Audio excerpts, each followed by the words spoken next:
Welcome to another edition of Sci-Fi Journal presented by the Rhode Island Science Fiction Club. This show is for October 2012.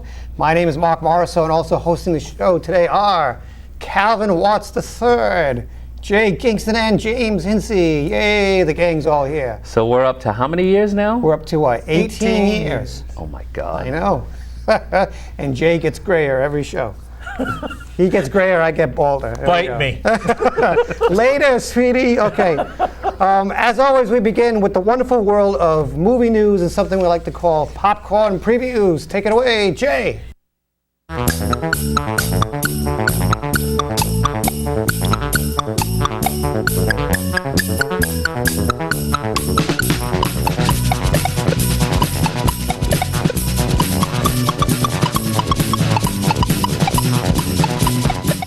Hey, we've got an abbreviated version of popcorn previews this month because the show is just so jam-packed. We got lots of stuff. We've got a lot of stuff to show you this month. So let's get right into it. Man of Steel. It's the latest incarnation of the legend of Superman. And this one stars Henry Cavill, Amy Adams, Michael Shannon, Kevin Costner, Diane Lane, Lawrence Fishburne, and Russell Crowe. And the tentative release date is June 14th, 2013. I'll be there. So we're giving you a really far advanced look at this thing, but take a look at this footage. It looks pretty cool.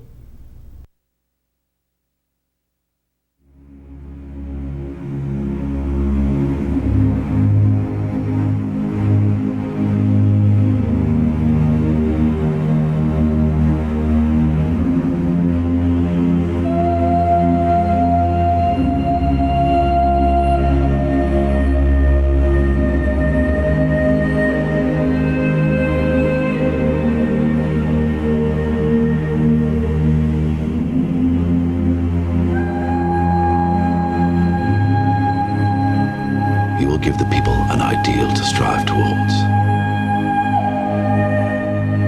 They will race behind you. They will stumble. They will fall.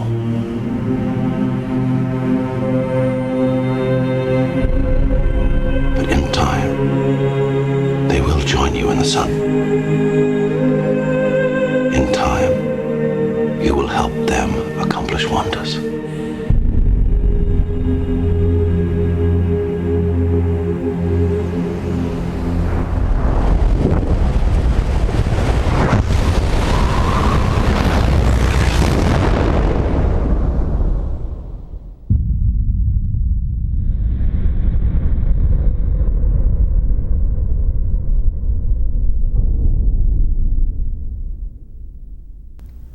Get your Superman PJs ready and everything. You're all Well, now I know why the Superman revamp character looks like that, because now he looks just like he will in the movies. Isn't that just great? That's where they planned it. No more really red cool. shorts, right? Mm-hmm. No. Yep, which is good. Yeah, I thought the red shorts were outdated. Yes, very much. The new Kryptonian armor looks really cool. Yep. Okay, next we have Monster University. This is a prequel to the Pixar film, the smash hit Monsters, Inc., and goes back to the college days of Mike Wazowski and Sully. And it stars the voice talents of Billy Crystal and John Goodman. And this movie is not yet rated, but you can bet it's going to be either G or PG. And it opens again in 2013, and it looks really cool. So let's take a look at that.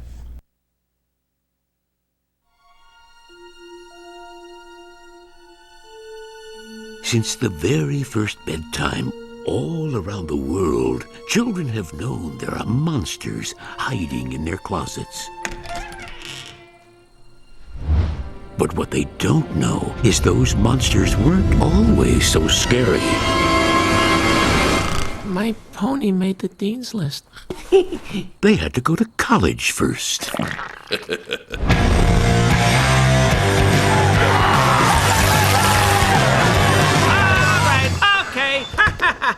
Very funny, Sullivan. You look great, Wazowski. You know, if you're gonna prank someone, the least you could do is think of something clever. What's happening? I don't get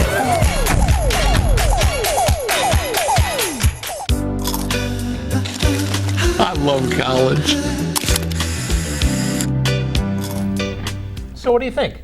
I think it looks funny. Yeah, it does. I mean, a little short for a trailer, but I absolutely think it's funny. I'll definitely go see it. Monsters Inc. is one of the better Pixar movies. So. Yeah, and it's a buddy film. I mean, I think it's funny that starts off with the two of them not liking each other, and then they eventually become good friends. So, Yep, you know, it'll be good.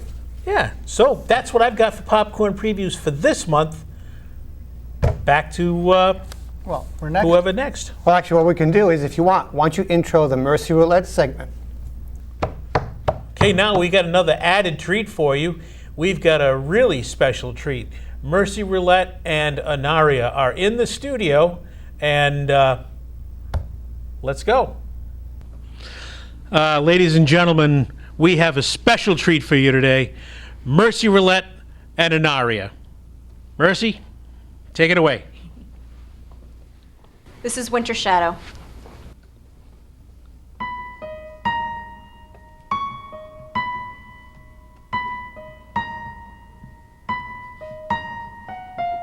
Soft do my tears drip upon these fallen leaves, where they turn to ice in the changing autumn wind. Never did I think the color might fade away when I humbly let my winter rain.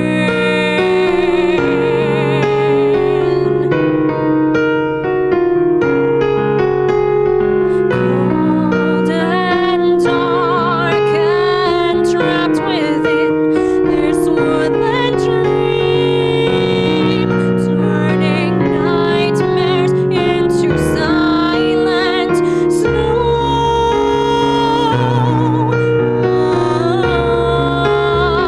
I've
Thank you so much, Mercy. That was really great.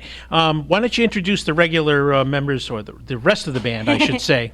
Absolutely. So from my right to my left, Todd Miller, Dan Spinney, Stephen Baez, and Kevin H. Brady. That's great. Now, how long have you guys been together as a group? This current lineup has been together for a few months, but the band has been around for about 6 years. 6 years. And you sound this good after 6 months. It's unbelievable. You blew my socks off. Thank you. Are you doing any shows around the area where people can come see you at all? We are certainly hoping to do shows soon. We are looking for a permanent drummer to add to our lineup. Right now, we're working on recording our new single, and we're going to do a music video to go with that, and we'll launch them on the internet for everyone. Okay, that's great. What we're going to do is we'll put up, as we get information about dates that Mercy and Onaria are going to be playing, we'll post them on Sci-Fi Journal on Facebook and on our regular webpage so that you folks out there can go see them in person and get a taste of what it's like for yourself. Because I'll tell you, in the studio here, I hope our cameras and our microphones are doing this justice. You guys are absolutely phenomenal. You sound great. Thank you. Excellent. Now, your songs are original songs that you're doing. Yep. And you're going to be recording a single, you said? Yep. Sometime soon? Yep. We're actually working on it now. We have probably one more day in the studio with it. That's great. I can't wait to hear it. All right. I'm going to get out of the way so they can sing another song. And once again, Mercy Roulette and Onaria. This is Save Me. It's the new single that we're working on. Lies were all you heard from me, slaked your thirst with agony, falling not so silently, in love with immortality, lost inside or still regrets, embrace this night only to forget the things that make us human.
you so much, Mercy. That's great. Thank you. I really appreciate it. Ladies and gentlemen, Mercy Roulette and Onaria.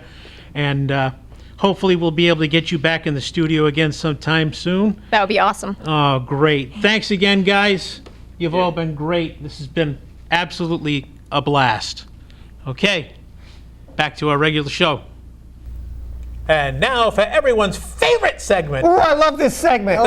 Favorite, most It's requested the best segment out of the whole anything. show. Game Over with Calvin Watts.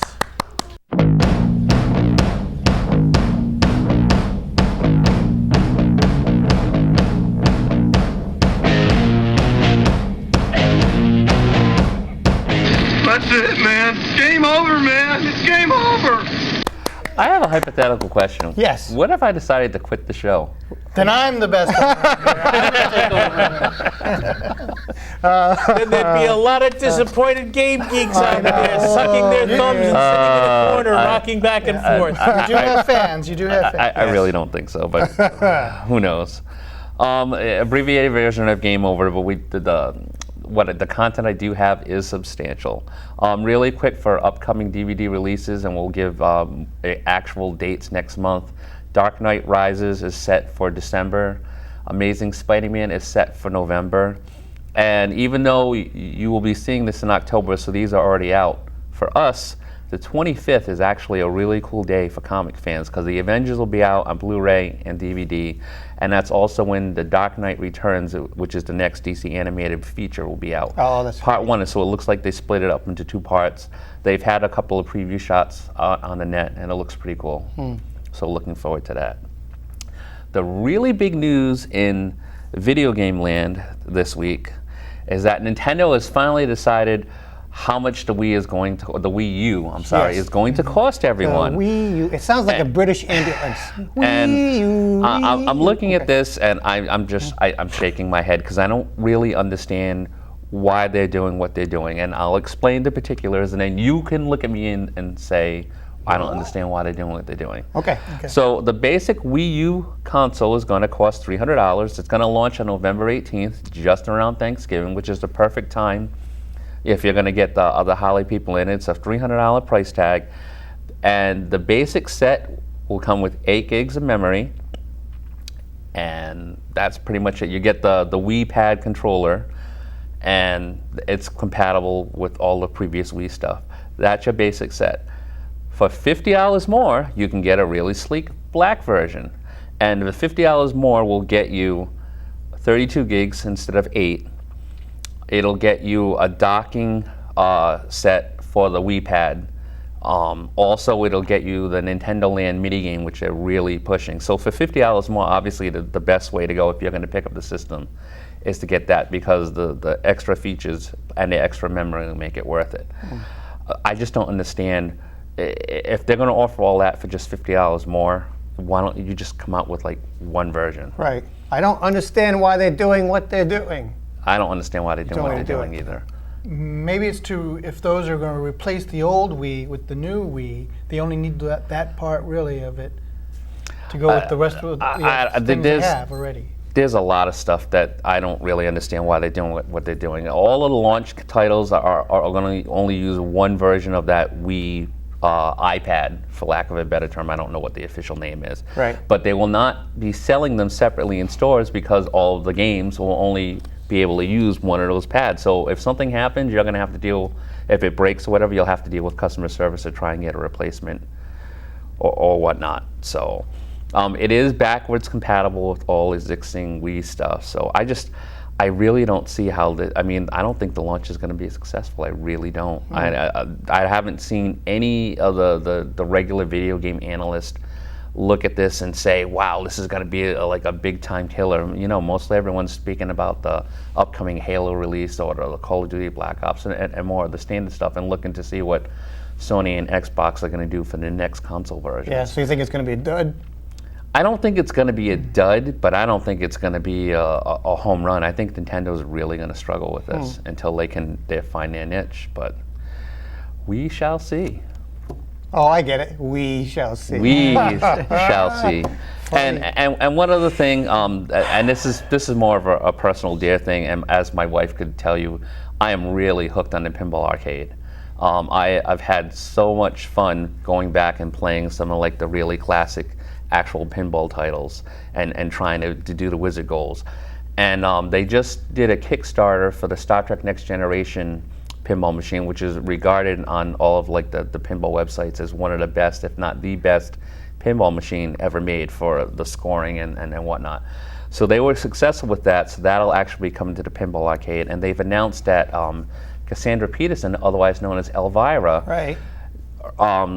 The company, she actually had two pinball machines that she had licensed out. One which was actually the best-selling pinball machine for 1989 when it came out, and then which was called Elvira and the Potty Monsters. And then in the mid-90s, they did a follow-up to that called Scared Stiff, which is an absolute fun machine. And both of those machines are going to be coming to the pinball arcade. Nice. So if you have any interest in this stuff, you can pick it up. It's available for just about every platform you can think of. PlayStation 3, Xbox 360, the PS Vita, Kindle Fire, iPads, Nice. Android, Google. They're working on the PC version is done. They're trying to partner with Steam to go that way, and it's definitely worth it. Right. Do they have Flash? They're working on it. Good, because I used to play Flash when I was in CCRI. 30 years ago. Yeah, long time. I was a fourth floor addict on pinball, and it was Flash was the big game. Yeah, they have a. And sometimes he even studied. Yeah. Their long-term plans are No. to release all of the major classic games that they consider over like the past 25 or 30 years, and that is one of the higher regarded titles. So Cool. it's not set in stone that it's going to come out, but I've heard of it. So Yeah. at some point, it probably will make its That was way a out. great game. I wasted more money playing that stupid thing. That's all I got. All right, good. Calvin, would you please intro False Face Society? We have a special treat for you this month. We have members of the False Face Society. Now, you've seen them before during Free Comic Book Day when we've gone out to like the various comic book stores, and you know, these are cosplay people who take really good pride in making up costumes for different characters and stuff. And it's really great that we have them in here, and I think you're going to like this, so check it out. One group that we've wanted to interview for a long time is folks from the False Face Society. And today we have The Thing, we have Deadpool, and we have Batman. Thanks, guys, for coming today. Now, Batman, tell me a little bit about how this organization got started. The way this kind of got started was we're all avid geeks, and we enjoy our fandom quite a bit. And I was watching a movie that Mark Hamill put out called Comic Book the Movie, and I was looking at all the cosplayers who were at San Diego Comic-Con, and I spotted a Joker and a Harley that just looked awesome, and I found them on the internet. They're actually a group out in Los Angeles called the Gotham Public Works, and I contacted them and I asked them how they got together, and they were just avid cosplayers. They're wonderful people, and I was like, I want to do something like that, but on the East Coast. So I picked a name from one of the gangs in Gotham City, Black Mask Gang, is called the False Face Society, and everybody has to wear masks. Ta-da! So I got a group of friends together that were generous enough to let me paint them bright colors and put them in spandex, and we started going out to things. The first event that I ever did was the 2008 Free Comic Book Day up in Boston with a friend of mine who also does Batman. Right. And that was a grand old time. We were running around some square in Boston. I can't remember the name of the actual area, but we mock fist fights in front of bars. It was a great time. So. Yeah, good. Now, your Batman costume, why this particular version of Batman? This particular version is sort of an amalgam between the movies and the comics, because there's been so many different versions over the 70-year evolution of Batman that you can really do what you like with it. I like the sculpted chess piece because I don't work out. Right.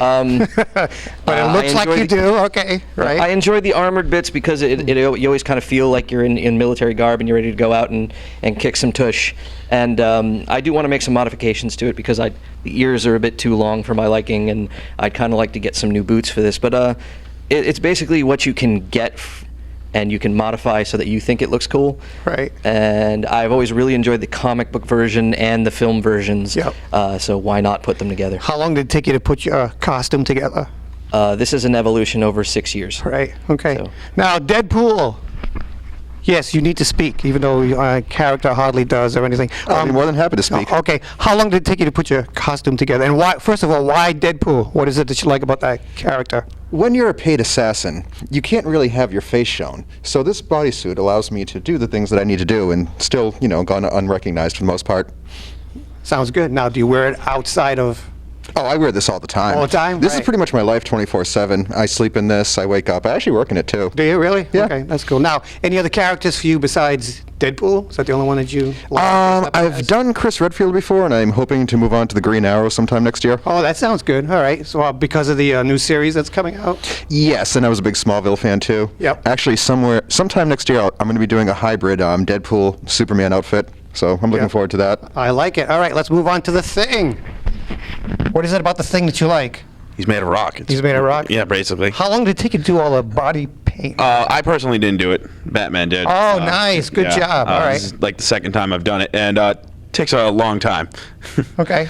Yeah. A long time, mean what, a couple of hours? Have you got it down to a science? Yeah, about 2.5. Oh, 2.5 hours? Yeah. So you have to get up, sit around for 2.5 hours to get this done and come down to the studio. Yeah. Those things. So we appreciate that very much. No problem. Thank you. Okay, now hand it over to Batman again. Can you give us a little bit of information about some of the upcoming appearances? Because this is going to air in October.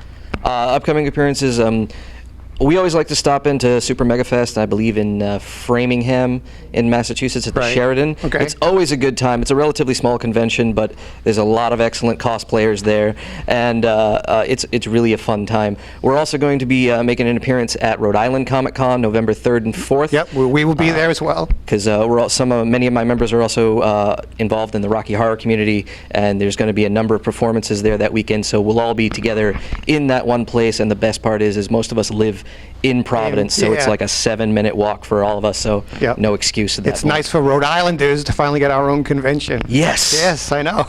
It's about fracking time. Okay. Exactly. Now, do you have a website or web page that people can look at if they're interested in maybe helping out, becoming costume characters? Well, we had a website, but due to my own lack of any sort of technical expertise, that website kind of fell to the wayside. We do have a Facebook, and it is going to be modified again very shortly. I am without an actual computer that belongs to me at the moment, but I was planning on actually doing that this week. I am going to be revamping the Facebook. It's going to have many of our past events and individual albums for the cosplayers that will be involved. And there's been a number of them over the last 5 years or so that have been involved in other things that we have done and random photo shoots. Because aside from doing just events where we go in costume, we've also done what I like to call comic book reenacting. Right. Where we actually take panels from some of the best stories, assemble those people. And one that was a lot of fun, we actually did the big villain panel from the center of The Long Halloween, which assembled 9 Batman villains all in one shot. Nice. That was huge, and I would really like to do it again, actually, because it was a lot of fun. So. Yeah. Cool. All right. False Face Society, thank you very much for showing up today. All right. Let's get back to the other segments of the show. I think that was really appropriate for Halloween month. Yes, it was. So that was great. All right, we're back, and next up is Toob News with Marc.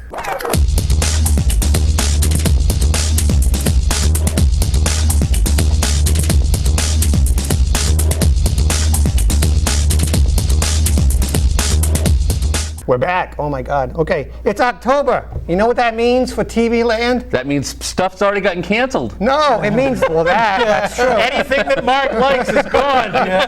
You notice I haven't put on my list yet. No, it means, October means The Walking Dead is back for season 3. Oh, that looks so good. All right, we got 16 episodes. It starts October 14th at 9 p.m. on AMC. It's split into 2 groups of 8.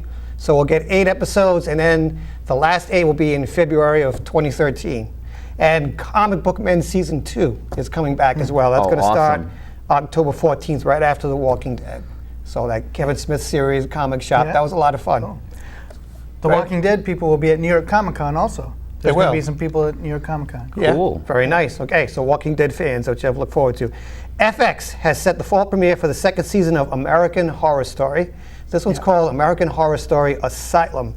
It debuts Wednesday, October 17th at 10 p.m. It stars Jessica Lange, Features a few cast members from the first season as well, including Zachary Quinto.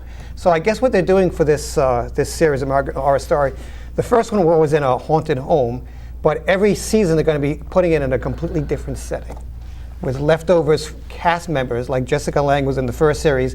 This time she comes back as a nun that runs this asylum. So there'll be leftover characters, but leftover actors and actresses, but playing different roles. The first one I didn't like because when they got into the rubber suits and all that other stuff, I don't think so. So I only watched like the first 3 or 4 episodes. That's why it came back for a second That's season. probably why it came back for a second season, but this one looks pretty interesting. So leftovers again? Yeah, leftovers, sloppy seconds. It's kind of funny. Jessica Lange played Frances Farmer and got locked up in an asylum before. This is one of her first movies. Yeah. So here she is now in charge of one. So that should be I think she was interesting. still alive. Star Trek fans, any Star Trek fans? Yeah. Just a couple. Yeah. Okay. Hoping to bring the universe of Star Trek back to television, production has begun on a series called Star Trek Renegades. Yeah. It stars Trek alums Walter Koenig, who just got his Hollywood Walk of Fame. Congratulations. Tim Russ from Voyager. And he's directing too. He's directing too. And Garrett Wang. Wow. All right, should be good. This new professionally produced pilot is intended to be a bold, edgy, and a little dark take on Star Trek. Cast is intended to be one of familiar and new faces to the long-running franchise. And we have like a 1-minute trailer to introduce the series. So let's take a look. If we do not act immediately, our life as we know it, perhaps the very existence of the Federation, will end. Starfleet will not be able to assist us in this matter. Oh. There is something not quite right within Starfleet. Then we must find other means. You must assemble a new crew, quietly. They will be hunted as outcasts and criminals. Yet, they may well be our last chance.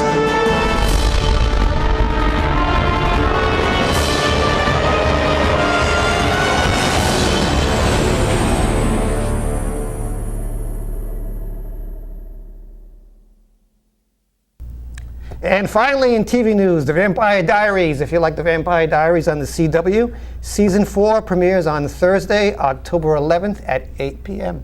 Great. And that's all I have. One more thing with the Star Trek Renegades. That's from the same people that produced Of Gods and Men, the Star Trek Of Gods and Men, which was a great combination of some old villains that come back. And it even has Nichelle Nichols and a bunch of other people from different Star Trek series. Yep. So check out that one. And you know, if they're going to be doing this Renegades one, it'll be awesome. Yeah, it And looks like a lot of fun. speaking of Star Trek, they just announced the production has started on Star Trek Into the Dark. Yes. The new movie? Which is going to be coming out in November of 2013. Right. Yeah. So we will be there. We will have a preview of that as soon as we can get our hands on it. Sounds good. All right, and that's all I have this month for Toob News. Let's move on to the wonderful world of anime and a segment we like to call Anime Daisuki.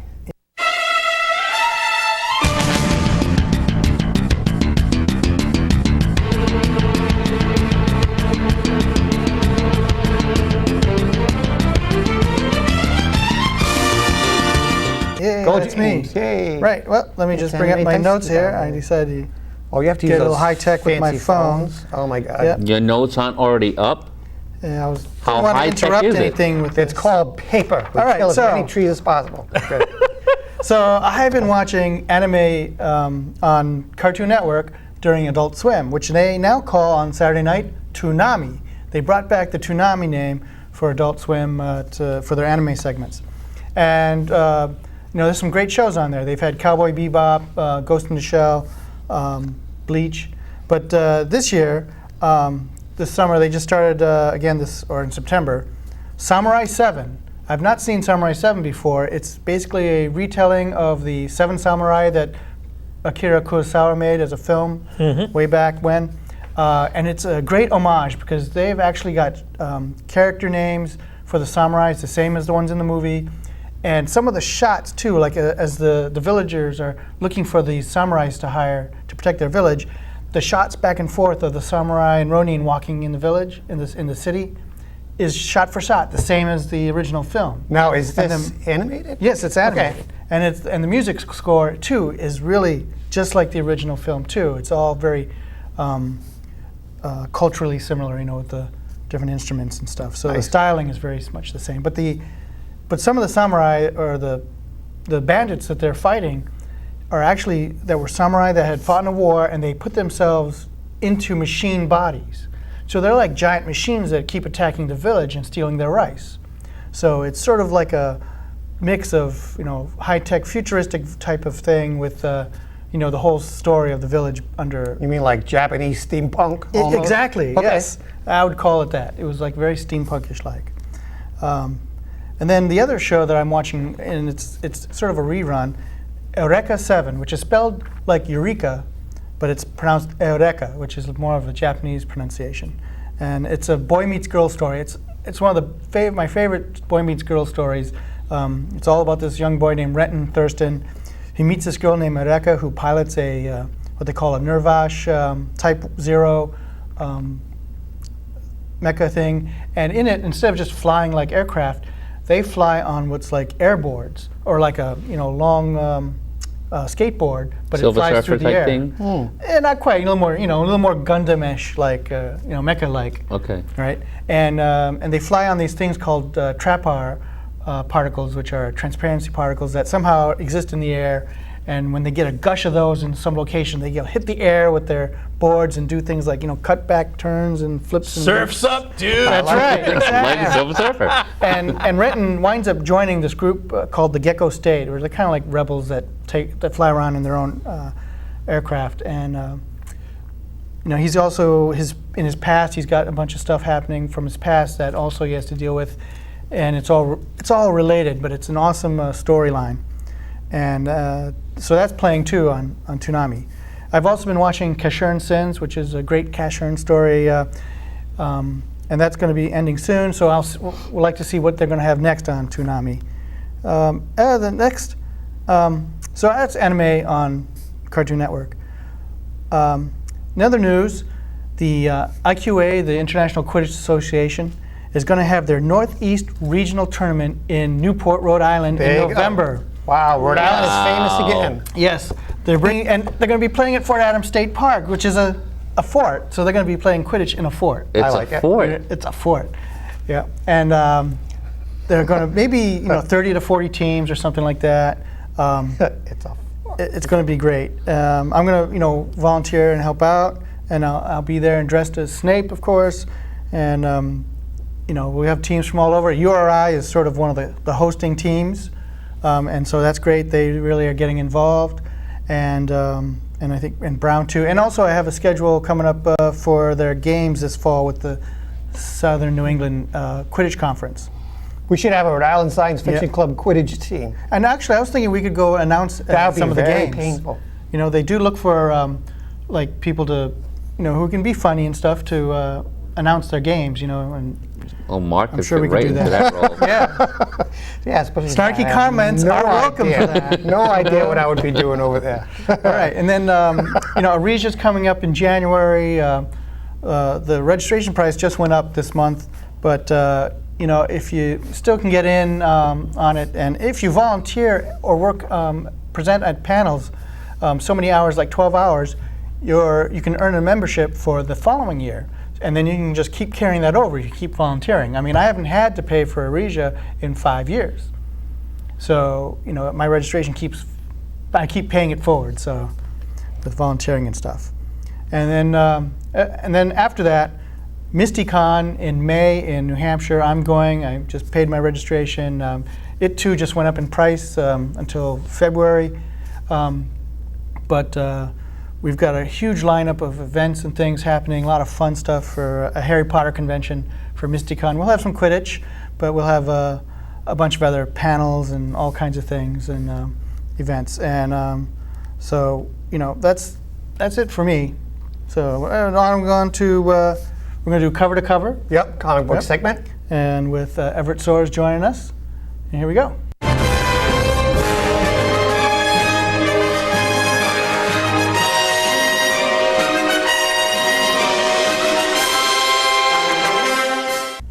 Howdy, welcome to Cover to Cover. I'm Everett Soares. I'm the writer and creator of Sky Pirates and Valandor, and I've been a lifelong comic book geek most of my life, if most of these guys know. And I'm presenting some honest reviews, some indie comics, and the state of comic books today. And the key word for comic books today is reboot.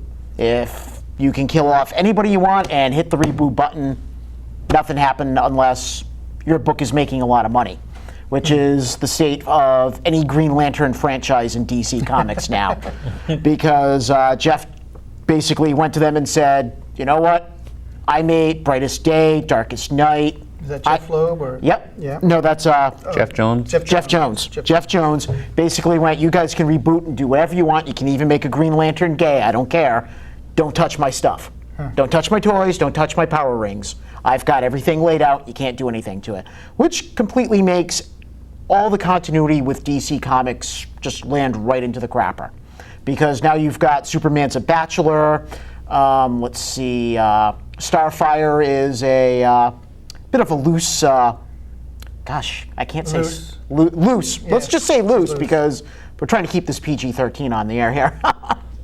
And it's just the state of DC Comics is just, and now Marvel's heading in the same direction with Avengers versus X-Men, where they're offing people right and left, and it's just going to get rebooted. And there's only so many times you can reboot it because, like a videotape that you just keep taping over, the continuity, which continuity went out the window a long time ago, let's face it.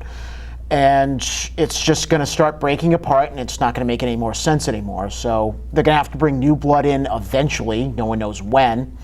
But that's my 2 cents on the state of the main comic books today. Right now, also, we're doing a review on Image's Saga. Now, a lot of people might think that Image isn't independent comics anymore, but more and more stories are coming out that are a little bit more adult-oriented. They're taking the path of DC's Vertigo, where Vertigo came out with like Fables and Hellblazer and Swamp Thing. They're coming out with some really good stories now. In Saga, Brian K. Vaughan, who's known for Why the Last Man, also Ex Machina, Pride of Baghdad, has come out with Saga.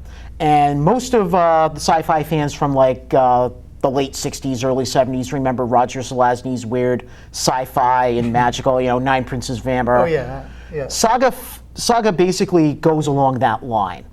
It takes place in an unknown section of the universe. It is narrated third person by the child that is born in the first issue. And what makes this particular child special is that these two people are from different sides of the war that's going on. You have Landfall and Wraith. Wraith is a moon of the planet Landfall. And these two factions have been warring so long they forgot what they're fighting about. But for some reason, these two people find each other. And they have a kid. Now, both factions want the kid dead. One faction, Landfall, which is the technologically advanced society, send out one of their robot princes. And Wraith sends out a bounty hunter. And what Brian K. Vaughan is noted for, what I like, is that he has a great dialogue. When he creates a character, it speaks that particular way. There's some funny stuff going on there. He really fleshed out that skill with Why the Last Man. And it's incredible dialogue. And Fiona Staples is an incredible penciler. And the people who do the lettering and all that, it's just a fantastically great put together book. However, I do have to warn people, there is no mature audience stamp on the front of the book. It is meant for mature audiences. There's a lot of adult language, swearing, sexual themes, but Brian K. Vaughan does a wonderful job introducing a character, saying, okay, this is what their motivation is going to be. And all of a sudden, 2 panels later, that motivation is 360 and turned around. One of the great ideas of that is a character called The Will. That's what he's named, The Will. I know Brian K. Vaughan isn't all that great imaginative with the names, but The Will is a bounty hunter, and he thought, I'm just going to be on the sidelines, just job, not going to play with it. And then all of a sudden, something happens where he has to take the job and he has to go forward, and you get to meet these different factions. And it's a really well put together book, and I do recommend it. Right now, we're up to issue 6 on it. I'm waiting for issue 7 to come out this month. It's going to happen out later in this month for this taping. So highly recommend it. Pick it up, have some fun. Not meant for anybody under the age of 18. Okay, great. I mean, so Image is really, helping out, people who want to make their own comic. Oh yeah, stuff, Image is changing the look. Image is they've been around for 20 years and they've been putting out. They've only had 2 major titles recently: Invincible and Walking Dead. Great. And Walking Dead hit their 100-issue mark, and it's now you've got titles like Chew, and you've got Saga coming out, and a couple of other big names are going to Image now. Like Oming is going to be going there. Warren Ellison might be putting something out. Those are the rumors. So knock on Simulated Wood products there. And they just started a new superhero, It Girl. It Girl. Yeah. Oh my gosh. Thank you. Save us. Yeah. Thank you, Everett, for coming in and joining us today. Oh, sure. I hope to make this a regular doing. All right. So now we're going to go on to toys, props, and other stuff. Toys, props, and other stuff.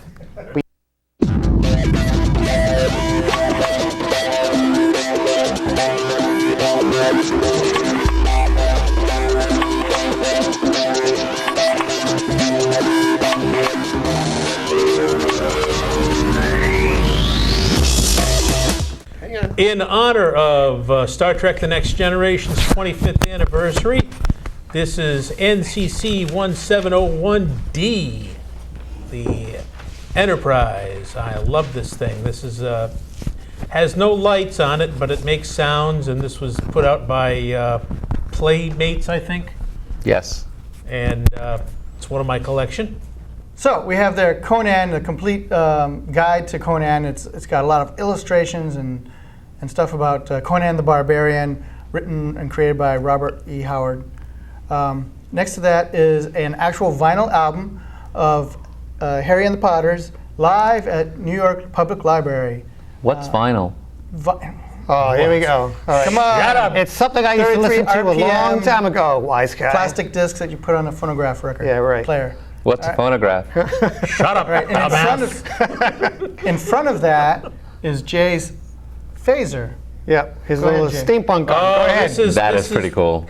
I imagined a steampunk phaser for Star Trek and threw a bunch of doodads on there, including a meat thermometer and some gears from an old watch, and just put it all together.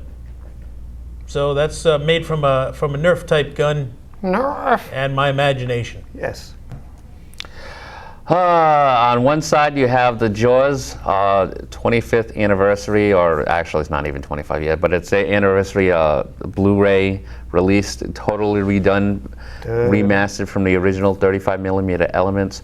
Absolutely awesome. On the other side is a Looney Tunes Platinum on Blu-ray Volume 1, which I specifically got because it has every Marvin the Martian short on there, remastered and redone. That must be so cool. But there is so much other things on there, all of the Tasmanian Devil shorts, all of the Witch Hazel shorts, and some of the most classic Looney Tunes cartoons on there. Definitely worth picking up. Nice. We had a clip of one of the Duck Dodgers ones in our very first show. Yeah, we did. Yes. Yep. So that is on there. In front of all those is also the 6 issues of Saga, right there, that Everett talked about in our cover-to-cover segment. It's a great issue from Image Comics. And there's some more. All right. There we go. All right. If you want to get in touch with us, is there anything else for Toys and Props? I think we're good. Yeah. Okay. If you want to get in touch with us, our website is www.risfc.org. We also have a YouTube channel for the show. We have a Facebook page, a lot of other cool stuff. Please get in touch with us.